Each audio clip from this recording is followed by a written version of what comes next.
अस्सलाम वालेकुम नाज़रीन, प्रोग्राम मंज़र पस मंज़र में आऊं आहियां तव्हांजो मेज़बान फ़हीम बबर। नाज़रीन, अॼु प्रोग्राम में ॻाल्हि ॿोल कंदासीं घरेलू तशद्दुद जी। ख़ासि तौर ते अगरि ॻाल्हि कयूं शहरी इलाइक़ा हुजनि या वरी ॿाहिराड़ी वारा, औरतूं ख़ासि तौर ते घरनि में जेको आहे तशद्दुद जो शिकार थियनि थियूं। हालांकि त असांजे मुल्क में ख़ासि तौर ते सिंध में केतिरा ई कानून पास थी चुका आहिनि। उहे कानून औरत खे तहफ़ुज़ ॾियनि था, ख़ासि तौर ते वर्क प्लेसिस ते, घरनि में। ऐं उनखां अलावा जेको औरतुनि सां थींदड़ जेके बि ज़ुल्म में ज़्यादतियूं आहिनि, उन्हनि में जेको न सिर्फ़ु इहे कानून उन्हनि खे तहफ़ुज़ ॾियनि था, पर उन्हनि खे हिकिड़ो तहफ़ुज़ जो अहसासु बि ॾियारीनि था।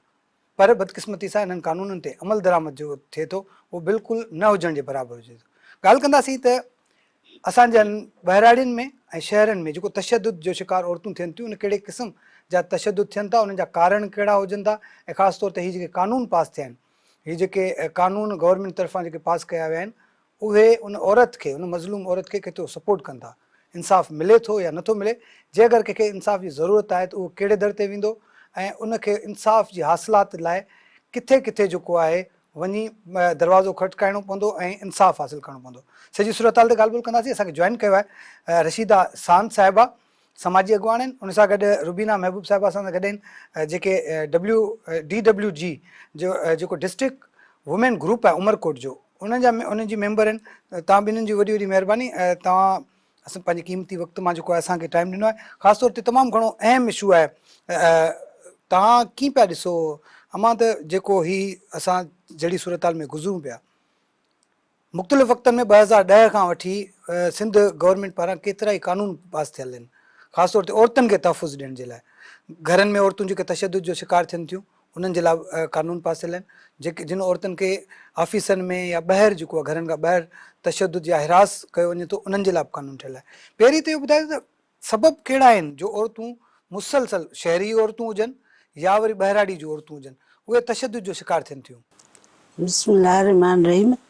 हाणे बाबा मसइलो ॾिसनि तशद्दुद जो अचे थो त उन में औरत जेका आहे शहरी औरत बि उन में मुतासिर आहे, त ॿाहिराड़ी जी जेका आहे उहो त हुई वीचारी, उन्हनि वटि न शऊर आहे, न तालीम आहे, न वधि खां वधि मुतासिर उहा ॿाहिराड़ी जूं औरतूं थियनि थियूं।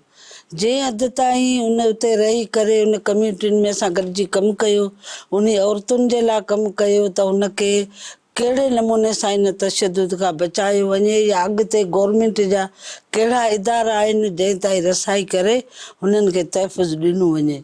त मुंहिंजी सम्झ में जेतिरो मूं पाण कमु कयो आहे, त उन में जेके गवर्नमेंट या इदारा जेके बि इहे, जीअं त असां वटि उहो छा ठहियो आहे, सेफ हाउस ठहियो आहे, या त SHO वोमेन आई आहे, त उते उन औरत जे रसाई जेतिरे क़दुरु मूं उन्हनि सां सहकार करे पोइ उते उन्हनि जी रसाई कई आहे, त रसाई नामुमकिन आहे।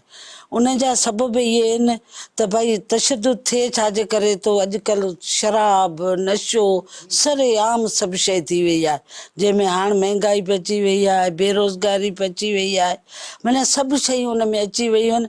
त वधि में वधि औरत ॿार मुतासिर थियनि पिया उन्हनि इदारनि ताईं उन्हनि जी रसाई न रसाई जा सबब उहे इहे आहिनि।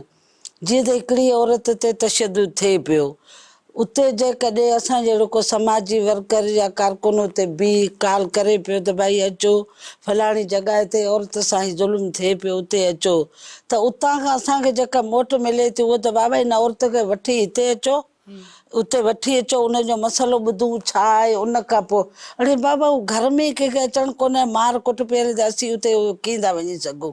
ऐं ॿी ॻाल्हि, जेकॾहिं उते उनजी रसाई थिए बि थी त उन्हनि जो छा आहे, आख़िर में किसो हली हली हली हली वरी वञी किथे सियासी बुनियादनि ते उहा शइ बीहे थी। हाणे घर जी ॻाल्हि, घर में तशद्दुद थियो आहे त उनजे पाड़े जा ज़ाहिर उहे बि त कंहिंजा माण्हू हूंदा आहिनि। अॼुकल्ह अलाह जो केरु कोन्हे, माण्हुनि जा माण्हू आहिनि। वाह, उनखे काल कई, उनखे चयो, उनखे चयो बाबा हीअ त हाणे को मसइलो कोन्हे, ज़ाल मुड़ुस जो या भाउ भेण पीउ धीउ जो मामूल आहे, विढ़ण जो ई घर में झगड़ा नंढा वॾा थींदा ई रहंदा। पोइ उन्हनि जो वरी उते जॾहिं वञे थी तॾहिं उते ब्रेक थियो थो वञे, पोइ न ॻाल्हि होॾां थी वञी सघे न होॾां थी वञी सघे, वधि में वधि उहा वीचारी औरत मुतासिर थिए थी। उनजो ॿार जेको घर में ॿार आहिनि, न उनजी सिहत आहे, न उनजी तालीम आहे, पर वॾे में वॾो जेको असां नासूर ॾिठो आहे त उहो जेको ई कचो शराब नोशी औरतुनि ते मंशियात जेको आहे, मंशियात। ऐं जेकॾहिं लिखी पढ़ी औरत आहे, शहरनि में बि आहे उहा बि मुतासिर आहे इन शयुनि खां। तशदुद उन्हनि ते बि आहे, तशदुद जा ॿ क़िस्म चेंज आहिनि। हाणे उन्हनि चूंदा रुबीना का पूछी, रुबीना आप किस तरह से देखती हैं, खासतौर पे ये हमने मुख्तलिफ वक्तों पे इस टॉपिक पर बात की है, लोग इस पर बात करना चाहते हैं, सुनना चाहते हैं, क्योंकि ये जो नया टॉपिक नहीं है हमारे लिए, ये शुरू से जब से इंसान तख्लीक हुआ है तब से औरत को जो है, हालांकि इस्लाम में औरत को बड़ी अहमियत दी गई है, तो उसके बावजूद लेकिन नज़र ये आता है कि औरत को कम तर समझा जाता है आज के इस डिजिटल दौर में भी। आप क्या समझती हैं जो तशद्दुद हो रहा है और हिरास होती हैं ख़वातीन ख़ासतौर पे घर में, तो उनके क्या असबाब हैं? अस्सलाम वालेकुम जी, आपने बिल्कुल सही बात कही कि दूसरा क्या है जो पढ़ी लिखी ख़वातीन का, ठीक है, पढ़ी लिखी ख़वातीन का या शहरी लोगों का, लाजमी नहीं है कि उसमें वो सभी पढ़े लिखे हों, लेकिन जो उधर जो देखा जाता है वो होता है एक तो ज़ुबान से, यानी कि उसको ज़हनी तशद्दुद कहना, ज़ुबान से गलत लफ्ज़ कहना सामने वाले को, या आप ऐसी खामोशी इख्तियार कर लेते हो। अगर आपके साथ कोई आपका अच्छे दोस्ती है, दोस्ती के अंदर भी आ जाता है कि ये मुझसे खामोश क्यों है, ये मुझसे बात कर रहा था, तो वो क्या होता है कि ज़हनी तशद्दुद बनता रहता है कि ये वक्त के लिए। तो और ये भी होता है कि कुछ लोग अपनी चीज़ फेंक कर अपना गुस्सा ज़ाहिर करते हैं, तो वो जो औरत है वो ये चीज़ महसूस कर रही होती है, उसको लगता है मैं पता नहीं कहाँ गलत हूँ, मैंने इनको खाना भी दिया, मैंने बच्चों को स्कूल भी भेजा, मैंने ये करा, तो वो यानी कि उस माहौल के अंदर ये चीज़ फिर आहिस्ता आहिस्ता आ जाती है। और अब किस्म बता रहे हैं, हाँ किस्म, हाँ कि इस तरह की भी होती हैं। दूसरा आ गया महंगाई का, जब महंगाई इतनी हो गई है, अगर आप ये नहीं, पहले तो आप ये सोचते थे कि नशे की वजह से बहुत तशद्दुद सामने में देखने में आए, मार पीट आई है, और ना यानी कि उनको ये शऊर नहीं है कि औरत को किस तरह इज़्ज़त दी जाए या बच्चों की माँ को किस तरह इज़्ज़त दी जाए। लेकिन अब ये यानी कि पढ़े लिखे शहरी लोगों में भी ये चीज़ महंगाई की वजह से आ गई है। दूसरा ये है कि अगर आपकी एक घर के अंदर 4 फैमिलियाँ रह रही हैं, तो उन फैमिलियों में भी एक दूसरे को देखकर, तो वो भी है ना, उनमें या वो चाहे आप हसद कह लें या उससे भी फ़र्क पड़ता है। उससे क्या होता है, बंदा डिप्रेशन की तरफ से जाता है कि देखो इनके पास ये है, हमारे पास ये नहीं है, ठीक है। और फिर कुछ लोग जितलाते भी हैं, कुछ लोग दिखावा करते हैं, उससे भी उसको सामने वाले को उसका असर अंदाज होता है। और अब तो यहाँ तक हो गया कि छोटे बच्चे भी इस चीज़ को फील करते हैं। अगर वो स्कूल से आते हैं तो कहते हैं मम्मा वो देखो मेरी दोस्त ने मुझसे बात नहीं करी, वो उसके साथ बैठी हुई थी, ये ऐसा था। माँ बाप उसको समझाते हैं, लेकिन उसके जहन वही चल रहा होता है कि उसने मुझे इग्नोर किया, उसने मेरे साथ ये रवैया इख्तियार किया। यानी कि एक जिस्मानी तशद्दुद है जो नज़र आता है, एक ज़हनी तशद्दुद ये भी है जिससे लोग बीमारियों की तरफ भी जा रहे हैं, काफ़ी डिप्रेशन का शिकार हो। देखिए, अगर कोई मिसाल के तौर पे घर में, जिस तरह से आपने बताया कि भाई पहले ये होता था, अगर हम थर की बात कर लेते हैं, उमरकोट की बात कर लेते हैं, सिंध के किसी और ऐसे शहर की, ऐसे इलाके की बात कर लेते हैं जहाँ पे ठीक है पढ़ाई का रेशो ज़्यादा नहीं है, वहाँ पे कम पढ़े लिखे लोग हैं, लेकिन वहाँ पे जो है नशे के आदी ज़्यादा हैं, बेरोज़गारी ज़्यादा है, ठीक है, ये एक सबब हो सकता है। उसके अलावा क्या सबब असबाब हैं कि भाई लोग आए, बस ऐसा तो नहीं है कि एक बंदा आता है और अंदर आकर घर में आकर जो है ना ऐसे मार कुटाई कर दे, क्या सबब लगते हैं? ये वही है कि जहालत जिसको कह दें, कि तालीम और शऊर नहीं है। कुछ वो लोग अपने बड़ों को जो देखते आ रहे होते हैं ना, वो सोचते हैं इसी के अंदर है ना हमारी हम बड़े हैं, यानी कि अगर औरत ज़ात को पीट रहे हैं तो मेरा एक मुकाम है। देखने वाला बोलेगा कि ये अपनी औरत को ऐसा, क्योंकि ये अक्सर जो उनको मर्दानगी लगती है उसमें, कि वो अगर किसी औरत को पढ़े लिखे लोगों को, जो पढ़े लिखे लोग हैं, जो ग्रेजुएट हैं, उनको मैंने देखा है अपनी बीवियों को मारते हुए। जब उनसे पूछा गया तो उन्होंने यही कहा कि मैडम अगर हम लोग ये नहीं करेंगे ना तो ख़ानदान वाले बोलते हैं ये जोरू का गुलाम है। अरे भाई जोरू का गुलाम क्या, वो भी औरत है, वो आपके लिए घर बना रही है, उससे आपका परिवार चल रहा है, उससे आपकी फैमिली बन रही है, वो आपके लिए अच्छे बुरे का ख्याल रखती है, आपकी सुबह से उठकर रात तक वो अपने घर के बारे में सोचती है। फिर आप बाहर से आ रहे हो, नशा करके आ रहे हो, अगर आपको उसने पानी देने में या खाना देने में देर कर दी, या उसने अगर आपको कहा कि ये चीज़ घर में नहीं है, मैं नहीं खाना दे सकती, तो इन छोटी छोटी बातों पर उस औरत के साथ मारपीट होती है। और ऐसा भी होता है कि किसी का हाथ टूट जाता है, किसी की टांग टूट जाती है। अब तो ऐसे भी वाक़ये देखने में है कि है ना, मौतें भी हुई हैं। सही। तो ये सब है, मैं तो ये कहूँगी इसको जहालत कहते हैं कि वो लोग, अब पहले चलो टीवी नहीं था लोगों के, मोबाइल नहीं थे, अब तो हर गांव के अंदर मोबाइल है, आप उससे देख रहे हो कि क्या इसमें दिखाया जा रहा सारी है, दुनिया की टीवी खबरें आ भी रही है। हैं। हाँ, ठीक। अब उनको इतनी मालूमात होने के बाद भी वो जहालत कर रहे हैं, पढ़ लिख कर जहालत कर रहे हैं। तव्हां कीअं था ॾिसो त हीअ जी सूरत हाल आहे जेका रुबीना आप चई मतिलबु पढ़ियल लिखियल माण्हू बि औरतुनि ते तशदुद कंदा, छा साइकी आहे माण्हुनि जी, या माण्हू पाण खे जेको आहे डोमिनेंट सम्झे थो त भई आऊं ई आहियां सभु कुझु, ज़ाहिर आहे मर्द हिकिड़ो कमाए थो, पैसा आणे थो, घर जो ख़र्चो थो करे, छा इहा उन दिमाग़ में वेठल ॻाल्हि आहे, इहा उनखे तशदुद जे लाइ उकसाए थी, या अञा ई ॿी का ॻाल्हि आहे? न सर, हिनखे उहो ई जेको हुनजे दिमाग़ में इहो आहे त हीअ जेका औरत आहे मुंहिंजी ज़ाती मिल्कियत आहे, ठीकु आहे। हाणे हू कमाए अचे थो, पंहिंजो घर जा पंहिंजा ॿार संभाले थो, त हू ईअं सम्झे थो त हीअ जेको आहे ऐं हिनखे पंहिंजी हिकिड़ी प्रापर्टी सम्झी उन ते तशदुद, उन ते ज़ुल्म, उन ते माना हीअ बर्दाश्त कंदी पई, छो घर जे अंदरि ई आहे, घर खां ॿाहिरि कोन वेंदी। हाणे इन में जेके ॻाल्हियूं साम्हूं अचनि पियूं, जेतिरे क़दुरु त वधि में वधि उते जिते बदन वारियूं शादियूं थियनि पियूं, अधे बदे वारियूं थियनि पियूं। हिकिड़ी सुखी घर में वेठी आहे त ॿियो नशाई आहे, मवाली आहे, हुनखे मार कुट करे थो, हुनखे चए थो, त उहो साम्हूं वरी जेको आहे वर्ताव हुन ई छोकिरी सां थिए पियो, वीचारी जेका पंहिंजे घर में ख़ुशहाल आहे, पंहिंजे घर में पंहिंजे ॿारनि में, त इहो वॾो नासूर जेको आहे जेको उथे पियो औरतुनि सां, त उहो ई बदे वारी शादियूं पिन में आहिनि। बाक़ी हूअं त उन्हनि जो ई दिमाग़ में जेको आहे ग़ुलामी अॼु ॾींहं ताईं सम्झंदो। हर मर्द अहिड़ो आहे या के ख़ासि कैटेगरीज़ आहिनि? न ख़ासि हर मर्द अहिड़ो कोन्हे, पर कुझु अहिड़ा माण्हुनि जो जेको आहे दिमाग़ी माना हुनजो साइको बि आहे इहो त भई हाणे औरत जीअं त जंहिंसां मर्द उथिए वेहे पियो, या नशाई टोले में वेहे थो, या के सुठे असर रसूकारे माण्हुनि सां गॾु हुनजो उथियणु वेहणु आहे, त हुनजी सोच ॿी आहे। जेको माण्हू अॼुकल्ह सॼो ई न लही पियो आहे हिन गंद ते, त उते जेकॾहिं उन्हनि जी इहो सोच आहे त उहो उन्हनि जी पंहिंजी साइको ठही वई। कुझु इलाइक़नि में जेको आहे जिते मर्द नशो कंदा औरतूं बि नशो कनि थियूं, छा इहो त सबबु न आहे त जेको ज़ाहिर आहे अगरि ॿई धुरियूं, हिकिड़ो त नशो वापराइनि, ॿियो वरी बेरोज़गारी हुजे, ऐं पोइ जॾहिं माण्हू वटि खाइण जे लाइ न हुजे त पोइ हिक ॿिए खे ज़ाहिर मारींदा, इहो त कारण न आहे? न सभु हाणे ॾिसो न, असां वटि थरी इलाइक़ो जिते आहे उते औरतूं घटि नशो कनि थियूं, तमामु घटि औरतुनि जो, बाक़ी मर्द त ईअं कनि पिया, औरतूं घटि कनि पियूं। हाणे उते औरतुनि ते तशदुद जेको आहे सो सॼो इहो बेरोज़गारी जी आहे, महांगाई आहे। हाणे मर्द जेको 500-600 रुपया दिहाड़ी कमाए थो, उहो शाम जो उहो 500-600 रुपया खणी अचे थो, जंहिंजे घर में 8 भाती खाइण वारा आहिनि, त उनजो 2 किलो अटो जिते 3 किलो ईंदो हुजे उते 2 किलो अचे थो। त हाणे मूंखे तूं ॿुधाए त उहा औरत वीचारी किथां हुननि जो पुराव कंदी? उहो जीअं घर खां मंझि अचे थो त उहो पुछे थो भाॼी आहे, मानी आहे, चांहि आहे या कोन्हे।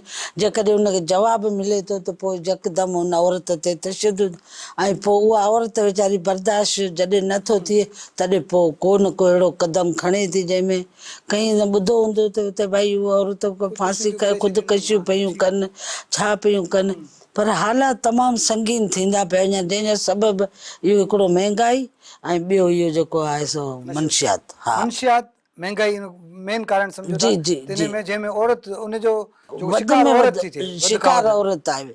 इन ॿिन्ही शयुनि में इहो वधि में वधि मुतासिर औरत थी थिए। जी ब्रेक वठी जी। वठूं, नाज़रीन ॻाल्हि ॿोल जो सिलसिलो जारी आहे, वठूं था शॉर्ट कमर्शियल ब्रेक।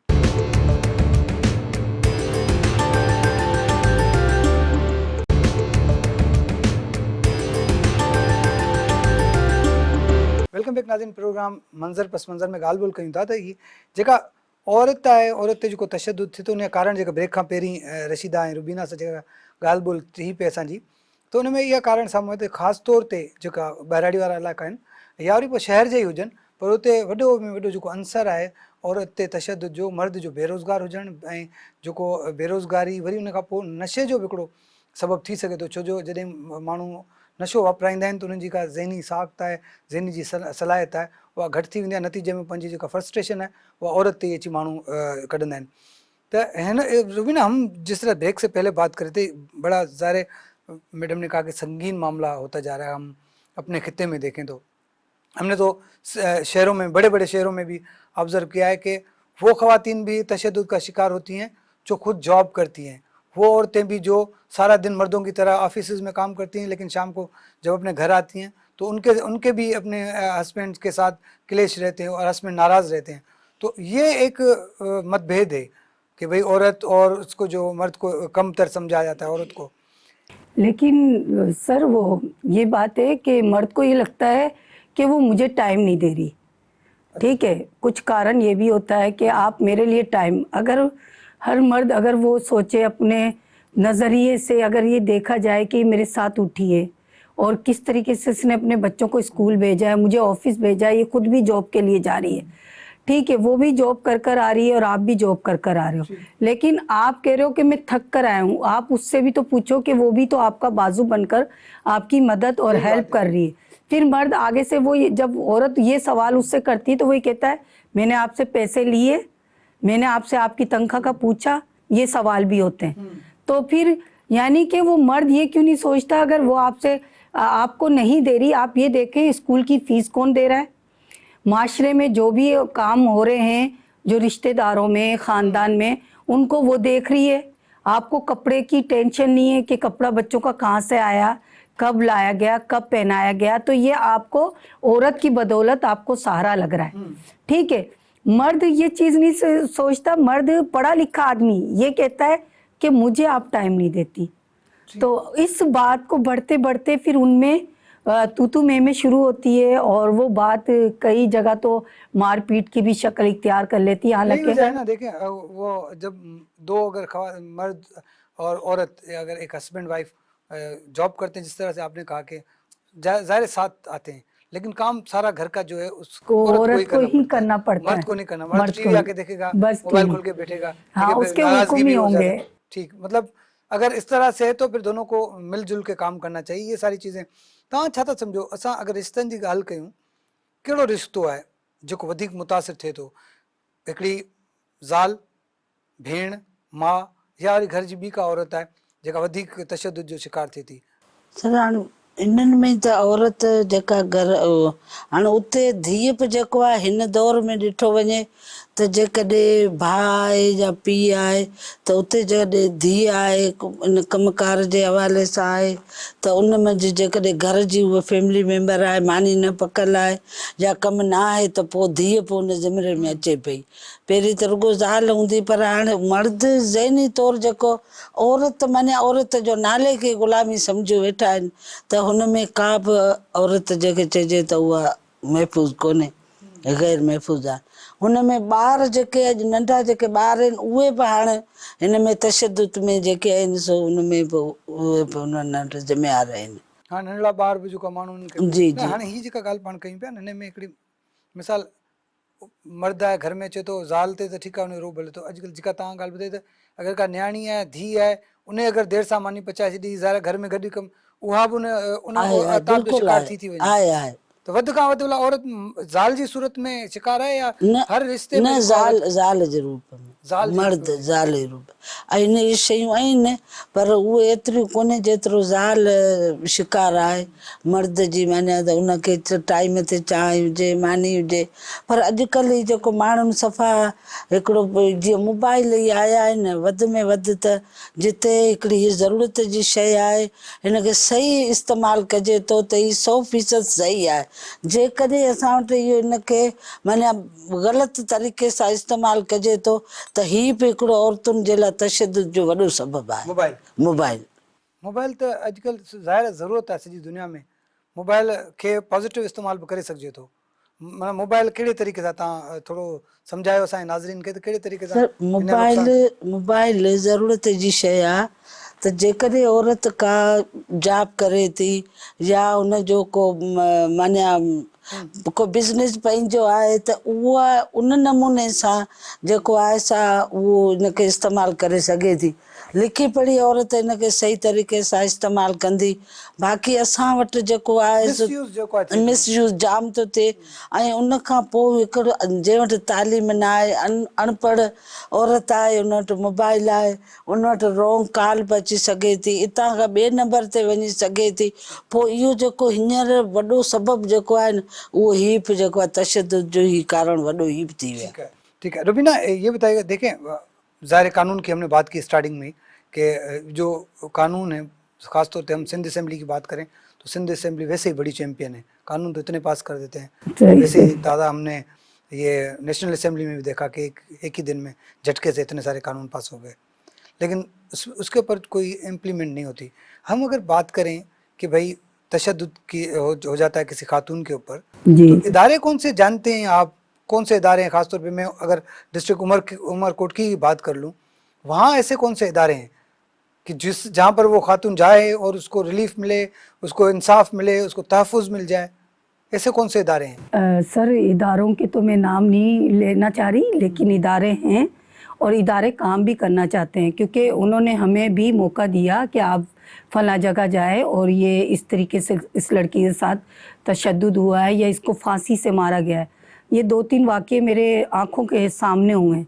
और जब इदारा करना भी चाह रहा है, लेकिन क्या कोई ना कोई किसी ना किसी पार्टी से जुड़ा हुआ होता है, उनका बचाव आ जाता है पार्टी। देखिए ना, सेफ हाउस से अगर कोई वुमेन प्रोटेक्शन सेल होता है, अब देखो बहुत सारे इदारे से अभी आप सेफ हाउस का कह रहे हो ना, सेफ हाउस का क्या है कि उधर भी ये असूल रखा गया है कि पहले आप ना उधर FIR कटवाएं या एप्लीकेशन जमा करवाएं, तो फिर अगर वो औरत 2 बजे आती है, ठीक है, 2 बजे उसको सेफ हाउस नहीं भेज सकते वो लोग।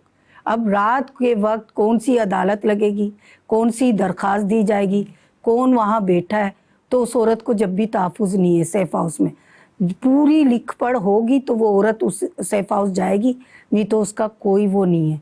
और उसको कोई अपने घर भी नहीं रख सकता, ठीक है, जाहिर सी बात है, उसके घर का मैटर है। और कुछ घरों में ये देखा गया है, जो कि हमारी SHO मेनाज से बात हुई थी, तो उन्होंने ये कहा कि हम ऐसे मसले हल करने के लिए जब भी गए, वो औरत आती है, मसला बताती है, जब हम हल करना जाते हैं तो जैसे जाते हैं तो वो उनका मुक्का हो जाता है, कॉम्प्रोमाइज। हाँ, तो वो क्या करती है, फिर क्या होता है कि हम झूठे पड़ जाते हैं, वो सच्चे हो जाते हैं। तो ये वाले भी बोले बहुत ज्यादा देखने में केस, वो तो मजबूरी है, हाँ, वो अपना घर और अपने किस तरह से, वो जैसे आपने कहा कि अगर उसको सेफ हाउस में ही कोई सेफ्टी नहीं है तो जाहिर है वो कंप्रोमाइज की तरफ जाएगी। ये तो हमारे जो गवर्नमेंट सेक्टर के जो डिपार्टमेंट है उनकी जो है कि उनका काम सही नहीं है, बेहतर नमूने से वो जो परफॉर्म नहीं कर रहे, इस वजह से। मैडम तव्हां इहो ॿुधायो त ये सभु शयूं ज़ाहिर आहे, हाणे तव्हां बि सॼी ॼमाड़ ॾेई छॾी आहे सोशल वर्क में, ही जेके अहिड़ा मामला थियनि था त इन कहिड़े तरीक़े सां पाण रोके सघूं था, इनखे रोकथाम कीअं थी सघे? सर हाणे इन जे रोक जो मक़सदु इहो आहे त जीअं अधी ॻाल्हि कई त सेफ हाउस में या वञो, उन्हनि जो हिकिड़ो प्रोसेस हूंदो आहे। जेकॾहिं उहो एप्लीकेशन ॾिए त उते थाणे ते ॾिए, पोइ उनखे उते वठी अचो, पोइ उते ॾिए, पोइ NC कटिजे, पोइ कोर्ट में वञे, पोइ कोर्ट इजाज़त ॾिए उन माण्हू खे जेको तशद्दुद करे पियो, उन जे लाइ हिकिड़ो वॾो प्रोसेस आहे, जंहिंमें मुंहिंजी नज़र में त इहो अमली कमु जेको आहे सो मूं त अॼु ॾींहं ताईं अहिड़ो केस न उते वियो आहे, न ॾिठो बि आहे। पर हाणे हिननि जे लाइ कानून जेकॾहिं पास थिया आहिनि त अमली तौरु हिनखे कानून जेके नाफ़िज़ कया वञनि, जीअं त तुर्त उनखे रिलीफ मिले। तुर्त जीअं त हाणे हिकिड़ो सामाजिक वर्कर आहे, कमु करे पियो, उहो जेकॾहिं कॉल करे थो त पुलिस स्टेशन ते, त उहो उन महिल एमरजेंसी उन ते उहो उते पहुचे, उन खां पोइ उन औरत जा बयान थियनि, पोइ उनखे उते वठी वञिजे। अहिड़े नमूने तुर्त जेका शइ चइजे थी उहा थियणु खपे।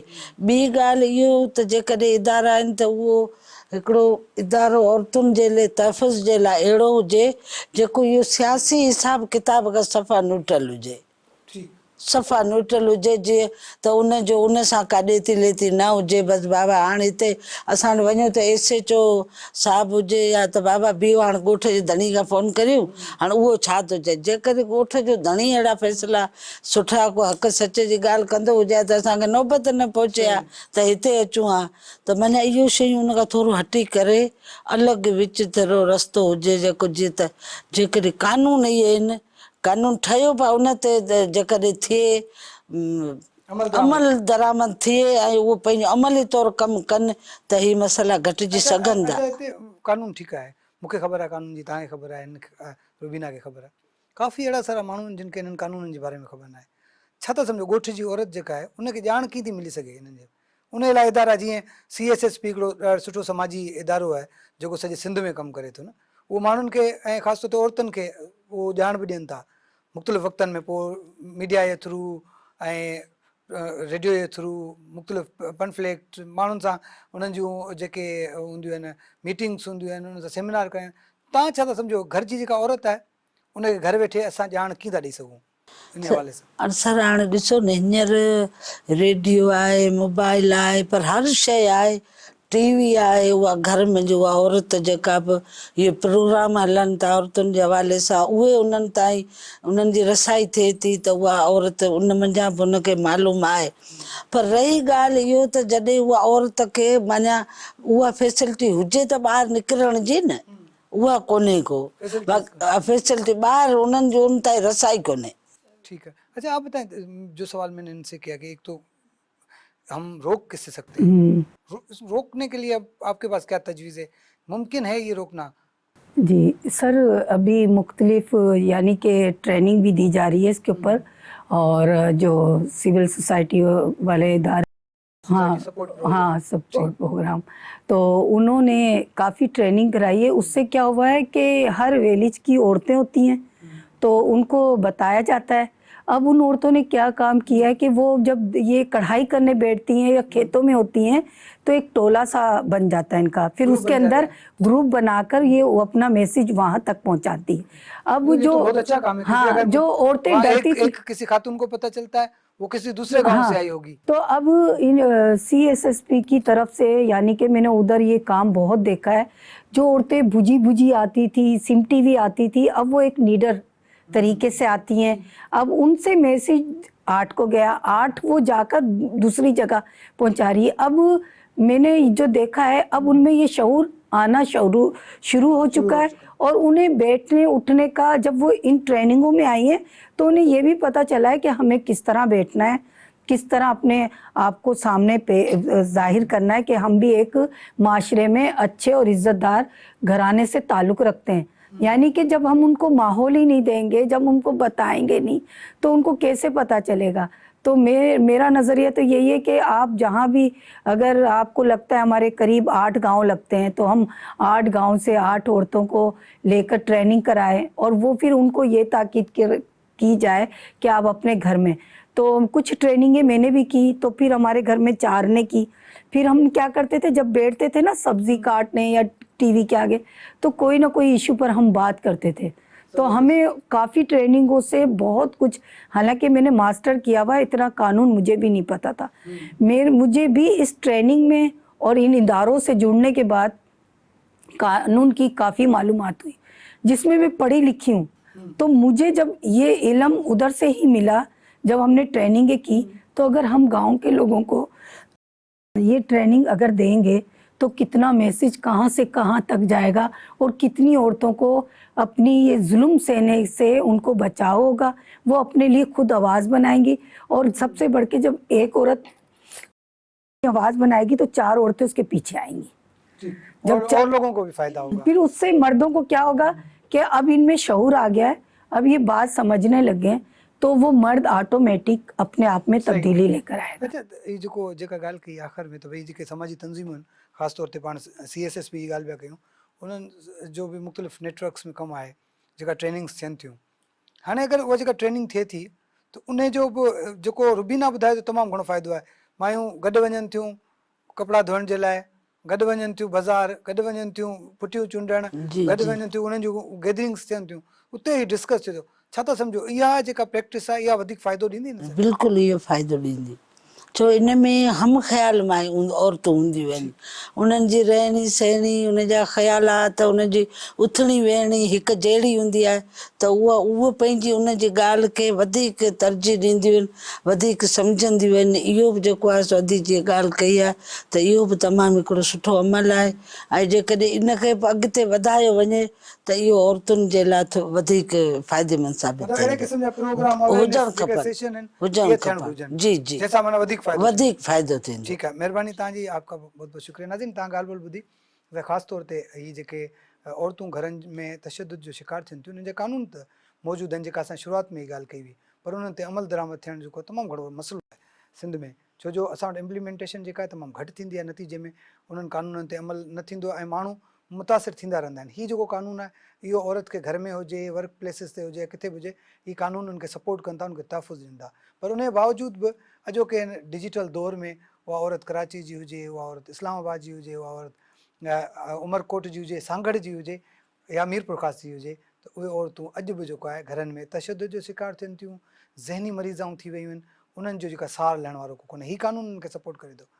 CSSP समेत मुख़्तलिफ़ जेके समाजी इदारा आहिनि उहे वक़्तनि फ़वक़्तनि जेको आहे माण्हुनि खे अवेयरनेस ॾेई रहिया आहिनि, माण्हुनि खे जेको आहे इन्हनि कानून बाबति, न सिर्फ़ु कानून बाबति, इदारा जेके गवर्नमेंट जा जुड़ियल आहिनि जेके कमु करनि पिया उन्हनि जे हवाले सां बि माण्हुनि खे अवेयरनेस ॾिनी पई वञे। त हिन वक़्तु जेको आहे समाज जे हर माण्हू जो बि इहो फ़र्ज़ु आहे त उहे असांजे आस पास में अगरि का ख़ातून, का औरत का तशदुद जो शिकार आहे त उनजी हेल्प कई वञे, उनखे उन्हनि इदारनि ताईं रसायो वञे ऐं उनखे हिननि कानून बाबति ॼाण ॾिनी वञे, त घटि में घटि असां कंहिं हिकिड़ी औरत खे तशदुद खां बचाए उन्हनि जो तहफ़ुज़ बि करे सघंदासीं। ईंदड़ प्रोग्राम ताईं पंहिंजे मेज़बान फ़हीम बबर खे ॾींदा इजाज़त। अल्लाह हाफ़िज़।